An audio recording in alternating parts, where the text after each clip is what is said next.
এ আমার বন্ধুরা, আমার ভাইরা রে, ও আমার পর্দানিশালা মা, দিনের কাছে কোনো দিকে কোন নজর দিবেন না।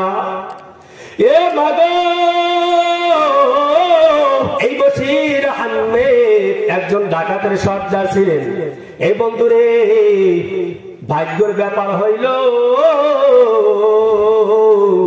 দুনিয়ার জমিনে নেককার বিবি পাওয়া সবচেয়ে বড় হলো ভাগ্যের ব্যাপার। এই বশির আহমেদের বিবি বড় আবেদা সালেহা।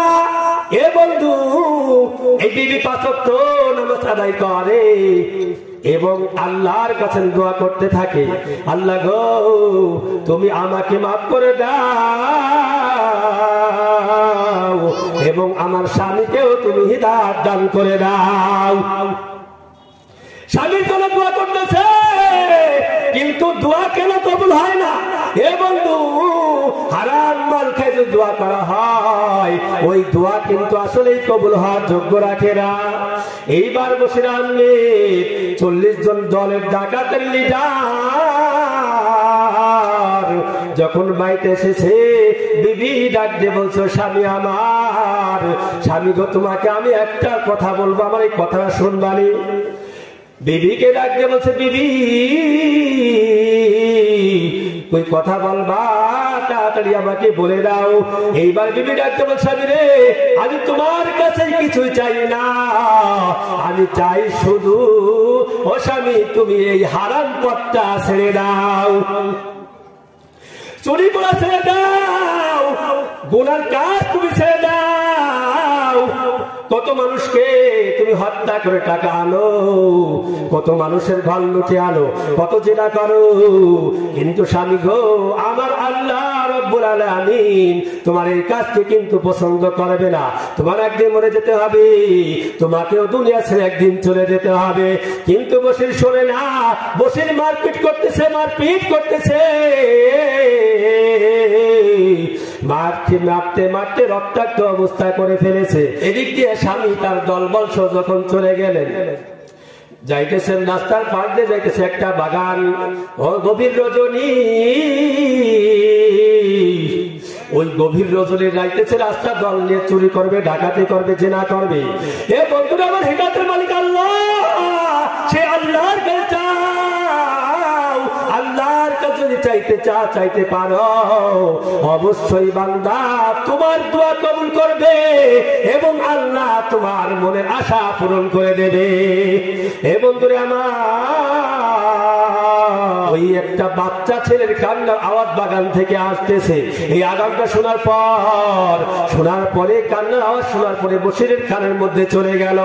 এই কান্নার আওয়াজ শোনার পর বশির আর স্থির থাকতে পারলেন না, ডাক দিয়ে বলছে, ও আমার দলের জনগণ, তোমরা যাও চুরি করার জন্য, ডাকাতি করার জন্য, আমি একটু দেখে আসি, দেখি বাগানের মধ্যে কে কাঁদে রে, আমার দিলটা যেন কেমন হয়ে গেছে। সাথে সাথে চলে যায় বাগানের মধ্যে, যাই দেখতেছে ছোট্ট একটা সন্তান চোখের পানি ফেলাইয়া কাঁদতেছে। এই দেখে পর বশির আহমেদ ডাক দিয়ে বলতেছেন, এর সন্তানের বাবা, এত গভীর রজনী কেন তোমার চোখের মধ্যে পানি দেখা যায়? এই কথা বলার সাথে সাথে ছেলেটি আরো কান্নার আওয়াজ বাড়িয়ে দিলেন, ডাক দিয়ে বলছে, কেমনে বলবো, আমার চরম দুঃখী মা নাই, আমার বাবা নাই, আমার মা যদি থাকতো, আমার বাবা যদি থাকতো, আমার মা নাই, বাবা নাই, এই জন্য আমার চোখের পানি বের হইতেছে। ওই যে দেখেন মাদ্রাসা, ওই মাদ্রাসায় আমি লেখাপড়া করি, সবার চেহারিকান আছে, তেল আছে, সবাই পড়ালেখা করতে পারে, কিন্তু আমার তেল নাই। মা যদি আজকে থাকতো, আমার বাবা যদি থাকতো, আমার অবশ্যই আমার খাবারের ব্যবস্থা করে দিত, আমার তেলের ব্যবস্থা করে দিত। আজকে আমার তেল নাই গো, এই জন্য আমি পড়তে পারি না, কোরআনের মহব্বত অন্তরের মধ্যে, এ বন্ধু যার দিলের মধ্যে কোরআন একবার সিনার মধ্যে বসে যায়, আল্লাহ রাব্বুল আলামিন ওই ব্যক্তির সম্মান বাড়ায় দেয়। বলি সুবহানাল্লাহ।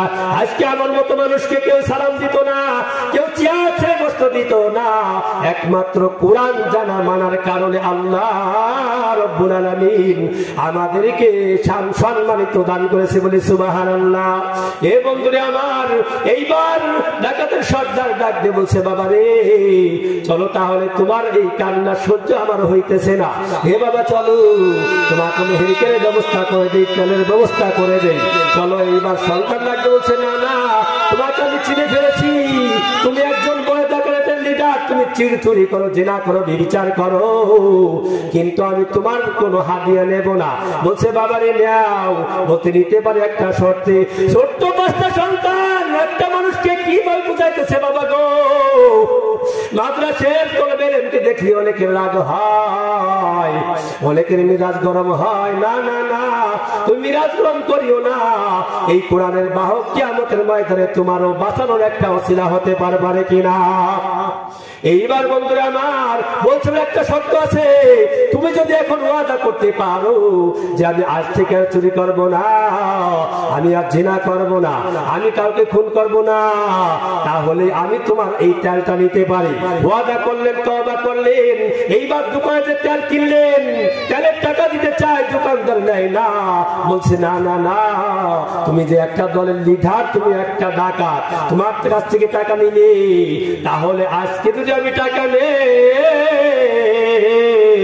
তাহলে কালই তুমি আমার দোকান লুট করবা। এইবার বসিরাম ডাকতে বলছে, না রে বন্ধু না,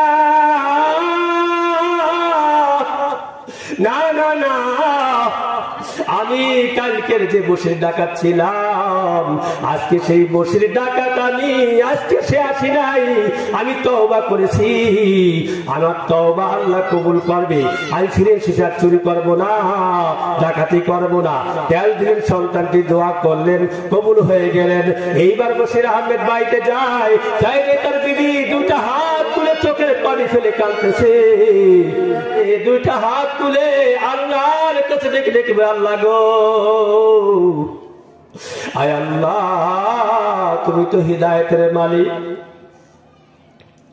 আয় আল্লাহ, তোমার কাছে কিছু চাই না গো আল্লাহ, তুমি আমার স্বামীকে হিদায়াত করে দৌলত দান করো। স্বামীর জন্য দোয়া করতেছে, আল্লাহ রাব্বুল আলামিন সাথে সাথে দোয়াটা কবুল করে নিয়েছে। সুবহানাল্লাহ।